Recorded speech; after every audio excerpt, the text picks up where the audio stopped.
Hi, and welcome to Skills on Sunday for May 31st, 2020.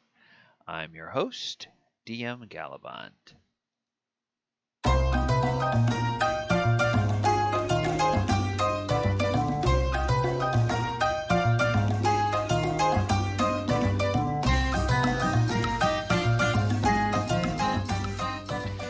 Hey, and today on Skills on Sunday, we're going to take a look at the Feat Grappler in 5th edition and look back at its antecedents and where it came from in the history of D&D so that you can get as a DM or as a player, get some ideas of maybe how to customize this if you want to for your own campaign. All right, and 5th edition. We'll take a look at this as we always do, starting with the current edition of the game. Grappler requires the character to have a strength of 13 or higher. You've developed the skills necessary to hold your own in close quarters grappling, and it gives you a suite of benefits. You have advantage on attack rolls against any creature you're grappling, and you can use your action to try to pin a creature grappled by you. To do so, make another grapple check. If you succeed, you and the creature are both restrained until the grapple ends. So that's, it gives you the ability to sort of take an enemy out of combat, which can be nice maybe if you're fighting multiple spellcasters. Somebody can go and just sort of neutralize the spellcaster so that they can't be casting very many of their spells. If you essentially restrain them, they're not going to be able to do the somatic components that they need to in order to cast those spells. So that's a kind of a cool feature with Grapple, or just if you like the idea of D&D meets WWE, where the fights are more less swords and axes and hashing and slashing and shooting bows, and more just wrestling and pounding and pummeling people, then the Grappler feature gives you uh, a nice little flavor way or mechanical way of having that flavor in your game. Okay, now the antecedents for grappling go all the way back to the beginning, to the original D&D. And in original D&D, they had a list of optional skills that all characters could take. And one of those skills was actually called wrestling. And wrestling combat successful roll will give the character +1 to his wrestling rating. And then higher skill scores give higher bonuses. So a character with wrestling +1 would receive a +2 bonus, and so on. And so that's just mainly like rolling contest to see which side wins in a wrestling roll. And if you take that skill, it just is gonna incrementally make you a little bit better. It really didn't give a whole lot of detail about what that was, so it really kind of then let you flavor it however you wanted to, either from the DM side or from the player side. Then if we go to AD&D or First Edition, we'll say that in non-lethal and weaponless combat, uh, there are 3 basic attack types that they have: pummel, grapple, and overbear. And then there's variables that apply to all 3 of those. Attacker case, and this kind of gets into really complicated formula. Attacker takes number of the column he or she normally uses for weapon attacks, 1 being that for the lowest levels, 2 being for the next group of levels, and so on. Then adds this score to a secretly rolled d6. Defender does the same, but die score of that is a d4. The attacker may use this variable for a bonus his or her chance to pummel, grapple, or overbear. The bonus is score rolled for successful pummeling, grappling, or overbearing attack. Defender can use the variable for a penalty. Yeah.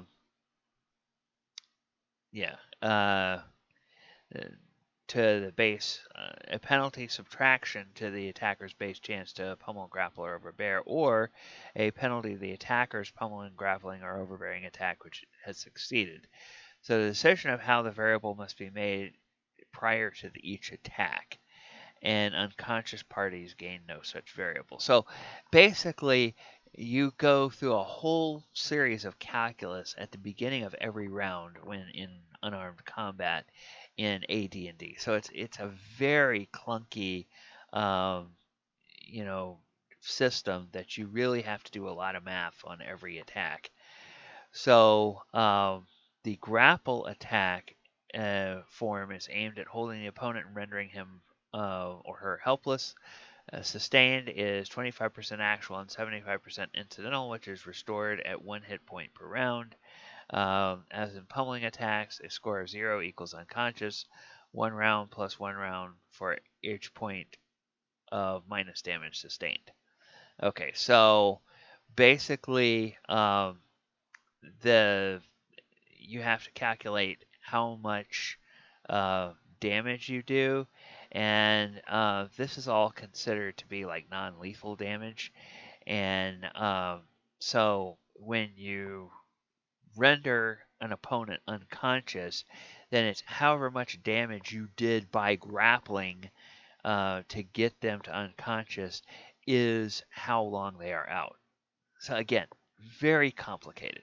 But I think it's kind of interesting to look back at these old rules and see how they worked, and see things that you go through, because you can get some ideas out of these for really customizing specialized combat tournaments or things. Like if your heroes are involved in some kind of gladiatorial or wrestling combat that is not supposed to be lethal, well then maybe you can go and dredge up some of these rules and adapt them for your game so that you can carry off that scene in your game. Now, in second edition, they also had punching and wrestling rules, and there was not the grapple per se, but there was the wrestling. And so let's list the action or type of grip the character managed to get. Wrestling moves marked with an asterisk are holds maintained from round to round unless they are broken. Hold is broken by a throw, a gouge, the assistance of another person, or successful use of a weapon. And then, so you can see this, there's this whole table of what happens when you make the attack roll. So the attack is 1, or actually the attack is less than 1, you get a bear hug in. And then there's these percentage chances of KO from doing this. And what's interesting is the bear hug has the highest percentage chance of KO for a wrestling move. And then for each roll, all the way from less than 1 to 20 plus, there's a different type of wrestling move.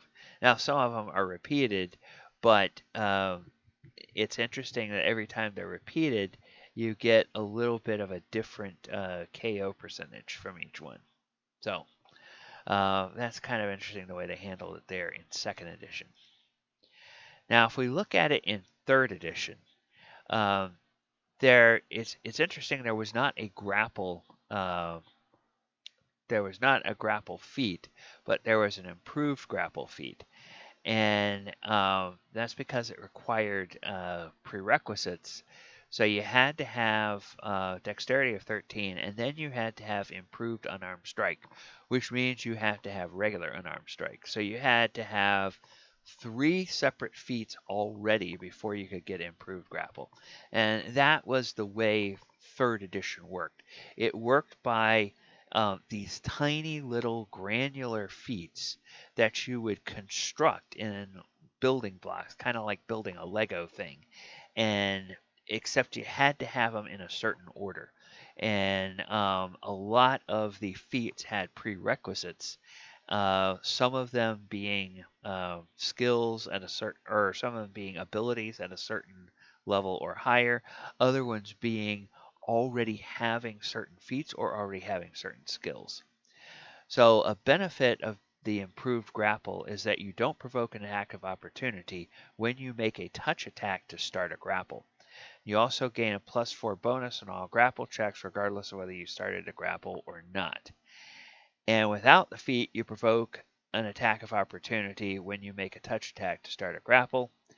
And a fighter is able to select Improved Grapple as one of his fighter bonus feats, and a monk can select Improved Grapple as a bonus feat at first level, even if he or she does not meet the prerequisites. Well, again, third edition is where they really started to um, introduce and expand some of the characters and whatnot, and so some of these feats became features within some of the classes, like the monk. All right, and that's going to wrap it up for our look at the Grappler feat.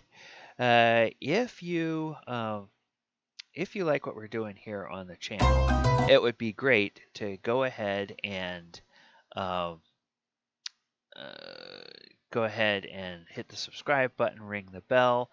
That'll let you know when we have new content that drops on the channel. I just realized that that little bit of noise was very loud in my headphones, and I kind of jumped a little bit, which is why I'm laughing at my own nonsense.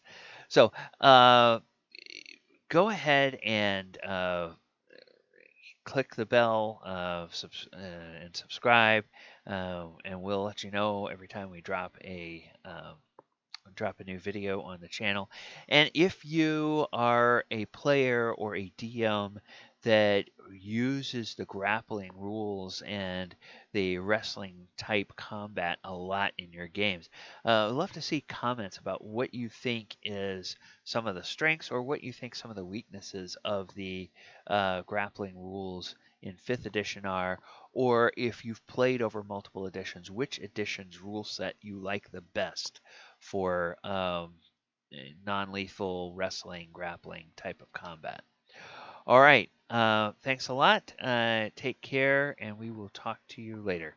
Good night, everybody.